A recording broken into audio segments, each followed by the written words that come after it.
నమస్తే, నేను మధు. దివ్యల మాదిరి దువ్వాడ శ్రీనివాస్ గురించి ప్రత్యేకంగా చెప్పాల్సిన అవసరం లేదు. వాళ్ళకి పరిచయం అక్కర్లేదని చెప్పొచ్చు.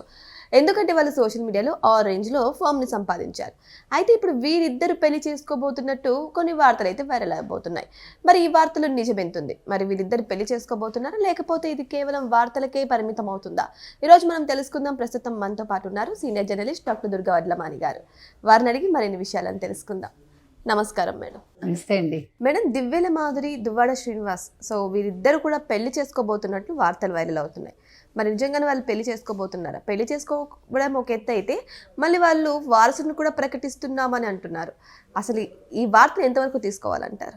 నిజాలు ఎందుకండి, ఆల్రెడీ వాళ్ళు కలిసి ఉంటున్నారు. ఇప్పుడు పెళ్లి చేసుకుంటే ఎంత, చేసుకోకపోతే ఎంత? ఇప్పుడు ఈ రోజుల్లో అంటే ఇప్పుడు ఎవరి కోసం చేసుకోవాలి? వాళ్ళ పిల్లల కోసం అంటే ఆల్రెడీ వాళ్ళు పిల్లలున్నా కలిసే ఉంటున్నారు. ఇవన్నీ ఇష్యూస్ ఈ రోజుల్లో. ఒకప్పుడు అలా కలిసి ఉంటే దానికి ఒక పేరు, దానికి ఒక పెద్ద ఏమంటారు నిల్చోబెట్టి అదో పంచాయతీ పెట్టి అలా ఉండేది. ఇప్పుడు చిత్రం ఏంటంటే సోషల్ మీడియా వచ్చాక ఇలాంటి వాళ్ళ క్రేజ్ ఎక్కువైపోయింది. వాళ్ళు ఇంకా సెలబ్రిటీ హోదా ఇచ్చేస్తున్నారు వాళ్ళకి. వాళ్ళ మీద ఇంటర్వ్యూలు చేసేసి కదా, వాళ్ళు కూడా చాలా ఓహో మేము గొప్పవాళ్ళం కాబోసని వాళ్ళు ఫీల్ అవుతున్నారు. వాళ్ళు ఆవిడ చేసుకున్నా చేసుకోకపోయినా అది వాళ్ళ వ్యక్తిగతం. అయితే ఆవిడంతటా ఆవిడ ప్రకటించారు కాబట్టి మనం మాట్లాడటం. ఆవిడకి ఆల్రెడీ 3 పిల్లలు, దువ్వాడ శ్రీనివాస్కి 2 అమ్మాయిలు, మొత్తం 5 అమ్మాయిలు. ఈవిడికి భర్త ఎవరైతే ఉన్నారో ఆయన పేరు మహేష్ చంద్రబోస్. ఆయన మరైన్ ఇంజనీర్. నెలకి 10 లక్షల దాకా సంపాదిస్తారట. అంటే మరి ఆయన కూడా మాకేం అబ్జెక్షన్స్ పెట్టలేదు, మా పెళ్ళికి ఏం కండిషన్స్ పెట్టలేదని ఆవిడ అంటున్నారు. ఆల్రెడీ దువ్వాడ శ్రీనివాస్ వాణిగాతో ఏమంటారు విడాకులు తీసుకున్నారు. ఈవిడ ఒక పెద్ద బట్టల షాప్ కూడా పెట్టారు కదా, ఈయనతో ఓపెన్ చేయించినట్టు.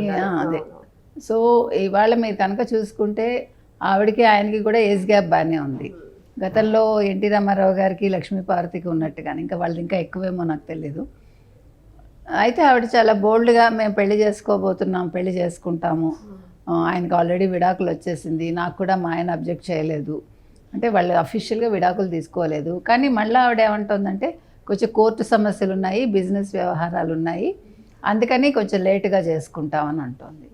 మళ్ళా మా పిల్లల బాధ్యత, శ్రీనివాస్ గారి పిల్లల బాధ్యత మేమే తీసుకుంటాము, మేము ఎంతోమందిని పోషిస్తున్నాము, మా పిల్లల్ని వదిలేస్తాము అలాగా అనేది. ఆ తర్వాత వాళ్ళ పెద్దమ్మాయికి ఆల్రెడీ పెళ్ళైపోయింది అంటుంది ఆవిడ. మిగతా పిల్లలు చదువుకుంటున్నారు. సో ఆవిడ చెప్పేది ఏంటంటే వారసుడిని కూడా ప్రకటిస్తాము. మీకు అర్థమైందా? మీకు గుర్తుంటే కనుక అయితే చిరంజీవి ఒక వారసుడు కావాలి అంటే చాలామంది తప్పు పెట్టారు చిరంజీవిని. అది మనం ఖండించాం కూడా. మళ్ళా ఒక ఆవిడ వీడియోస్ చేసే ఆవిడే జర్నలిస్ట్, ఆవిడ కూడా చెప్తారు ఆవిడ కూడా ఫస్ట్ వారసుడు మీద ఒక టైటిల్ పెట్టి మళ్ళీ అది మార్చేసింది చిరంజీవి మీద మాట్లాడుతూ. అంటే నేను అనేది ఏంటంటే ఇప్పుడు ఎవరికైనా ఏది లేదో అది కావాలనిపిస్తుంది. అయినా అది వాళ్ళ ఇష్టం అండి, మనం ఎవరో మీరు ఎలా అడుగు. ఇప్పుడు ఆడపిల్లల్ని వద్దనుకుని మనం వాళ్ళని చంపేయటమో మరొకటో చేస్తే తప్పు. కానీ ఆడపిల్లల్ని మనం పెంచుకుంటూ ఆహ్వానించి వాళ్ళని మగపిల్లాడు కావాలనుకుంటే వాట్స్ రాంగ్ ఇన్ ఇట్? ఆడపిల్లలే ఆస్తికి హక్కుదారులా అంటే ఆస్తులు వేరు, వారసత్వం వేరు కదా. ఇప్పుడు ఈ అమ్మాయి వేరే వాళ్ళని పెళ్లి చేసుకుంటుంది, చేసుకున్నప్పుడు వాళ్ళ జీన్స్ వస్తాయి కదా, ఇప్పుడు వాళ్ళ ఇంటి పేరు క్యారీ అవుతుంది, వాళ్ళ లెగసీ క్యారీ అవుతుందిగా. ఇదంతా సహజంగా జరిగేది, ఇందులో కొత్తగా ఎవడు కల్పించింది లేదు. అలా ఎలా కుదురుతుంది? నేను నా ఇంటి పేరు మార్చుకోండి, ఇంటి పేరు మార్చుకోమని ఎవడు బలవంతం చెయ్యట్లా. కానీ మీరు ఫలానా వాళ్ళ కోడలనే అంటారు కదా, వాళ్ళ కూతురు అవ్వరుగా మీరు. అది మనం ఎందుకు గ్రహించం? అది ఇక్కడ మీకు మెయిన్గా ఏంటంటే జీన్స్ అనేది క్యారీ ఫార్వర్డ్ అయితే, ఆ వంశం అనేది క్యారీ ఫార్వర్డ్ అయితే. వంశం ఏంటి, వంశాంకురం ఏంటి అంటే వంశం ఉంటుంది కదా మనకి. ఇప్పుడు లెగసీ అంటే ఏంటి అంటే మనం కొన్ని పదాలు ఎందుకని యాక్సెప్ట్ చెయ్యం, అది నాకు అర్థం కాదు. అంటే మన అజ్ఞానం వల్ల, లేకపోతే మనం దాంట్లోంచి ఏదైనా ఒక కాంట్రవర్సీ తీయాలనుకుంటాము. సరే, మొత్తానికి ఇప్పుడు దివ్యల మాదిరి గారు అయితే చెప్పారు, నేను శ్రీనివాస్ గారు త్వరలో వారసుడిని ప్రకటిస్తామని. సో మొత్తానికి వాళ్ళు పెళ్లి చేసుకుంటారుట, అది వాళ్ళ ఇష్టం, చేసుకుంటారా చేసుకోరా అనేది. కాకపోతే ఏంటంటే దీన్ని ఒక పెద్ద ఇష్యూ చేసి అవును. మళ్ళీ వీళ్ళను ఇంకా పెద్ద సెలబ్రిటీ కపుల్స్ చేసేసి ఈ వయసులో వీళ్ళకి పెళ్లి అవసరమా అన్నట్టు కూడా కొన్ని అది అదే అంటున్నా, అది వాళ్ళు ఎందుకు అడిగి అది కూడా మనకు అనవసరం. అది వాళ్ళు పెళ్లి చేసుకోవడం సబబా కాదా అనేది సోషల్ మీడియాలో ఎవడి చర్చ వాడిది, మనకు ఆ చర్చ అక్కర్లా. వాళ్ళు కావాలా వద్దా అనేది కూడా వాళ్ళు ఆలోచించుకోవాలి. ఎందుకంటే వాళ్ళు ఏదో మేము చాలా గొప్పవాళ్ళమని వాళ్ళు అనుకుంటున్నారు. ఇంకో ప్రాబ్లం ఏమైంది, ఇంకో విషయం ఏమైందంటే ఈ మధ్యన మొన్న జగన్మోహన్ రెడ్డి చూశారు కదా మీరు, అవును, అసెంబ్లీకి వెళ్ళినప్పుడు దువ్వాడ శ్రీనివాసుని ప్రత్యేకంగా పిలిచి మాట్లాడి నువ్వు కంటిన్యూ కావాలి, నీకు సీట్ ఇస్తానని చెప్పడం కూడా జరిగింది. సో అంటే అంతకుముందు ఆయన నెగిటివ్ మాట్లాడాడు. మరి ఎందుకని దువ్వాడ శ్రీనివాసుని చేరదీస్తున్నాడు అనేది చూడాలి మనం.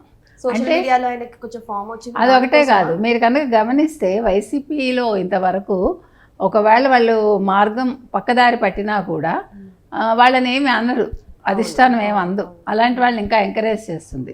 మనం చూసాం కదా, బూతులు మాట్లాడే వాళ్ళకి చాలా వాళ్ళకి ఇంపార్టెన్స్ ఉంటుంది, అన్నీ వస్తాయి. కాబట్టి ఇప్పుడు దువ్వాడ శ్రీనివాస్ మీద నెగిటివ్ ఉన్నా కూడా ప్రజల్లో క్రేజ్ ఉందని అనుకుంటున్నాడు ఆయన. అదొకటేనా, ఇంకేమైనా రీజన్స్ ఉన్నాయా చూడాలి. ఇవాళ వాళ్ళ సామాజిక వర్గం వల్ల ఆయనకి ఏమైనా ప్రయోజనం ఉంటుందా వైసీపీకి? ఎందుకంటే మీరు జగన్మోహన్ రెడ్డిని ఎప్పుడు తక్కువ అంచనా వేయకండి. మనం ఏదో అమాయకుడేమో పాపం తెలియదేమో అని మనం అనుకుంటాం, కానీ హీఈస్ టూ ఇంటెలిజెంట్. ఎవరు? జగన్మోహన్ రెడ్డి. కాబట్టి ఆయన లెక్కలు ఆయనకు ఉంటాయి. ఇప్పుడు దువ్వాడ శ్రీనివాసు దువ్వాడ మాధురి విషయంలో కూడా ఏదో ఉంటుంది ఆయనకి. మరి మాధురికి రేపొద్దున టికెట్ ఇస్తాడు ఆయన? ఎందుకంటే మాధురి యాక్చువల్గా ఆవిడ ఏమనాలి అంబిషన్ ఏంటంటే ఆవిడకు ఒక ఎమ్మెల్యే కావాలని. కాబట్టి ఇప్పుడు దువ్వాడ శ్రీనివాసుని పక్కన పెట్టి అంటే వాణి స్థానంలో ఈవిడ రావాలనేది ఆవిడ ఇంటెన్షన్. ఆవిడ గతంలో కూడా చెప్పింది. అది కూడా ఉండొచ్చు, అన్నీ ఉంటాయి. ఇప్పుడు ఇంకా టైం ఉంది కాబట్టి 29 వరకు. సో ఈ 3 ఏళ్లలో ఇవన్నీ సాల్వ్ చేసుకుని అభ్యర్థులని ప్రకటించే టైంకి వీళ్ళు పెళ్లి చేసుకుంటారా? అప్పుడు అఫీషియల్గా ఆవిడ ఎమ్మెల్యే పోస్ట్గా అప్లై చేయడానికి ఉంటుందా? ఎందుకంటే మీరు మాధురిని కూడా తక్కువ అంచనా వేయకండి. ఆవిడ కళ్ళు చూసారా మీరు? ప్రత్యేకంగా ఉంటాయి. మీకు వినాయకుడి కళ్ళల్లో ఉంటాయి. మీకు సాధారణంగా ఏంటంటే నా అబ్జర్వేషన్ అది శివాజీ గణేషన్ గారి కళ్ళు, వాణిశ్రీ గారి కళ్ళు, తర్వాత జయచిత్ర కళ్ళు, ఇట్లా కొంతమందివి కళ్ళు అలాగే ఉంటాయి. వాళ్ళకి చాలా అదృష్టం అది. దివ్యల మాధురికి కూడా ఏదో లక్ ఉంది ఆవిడకి. కాబట్టి మరి ఫ్యూచర్లో ఆవిడ రాజకీయాల్లోకి వస్తారా ఏంటి అనేది మనం వేచి చూద్దాం. వాళ్ళు ఏదో సోషల్ సర్వీస్ చేస్తున్నారండి. అది మనకి కరెక్ట్గా తెలియదు కానీ దట్ ఈస్ దేర్.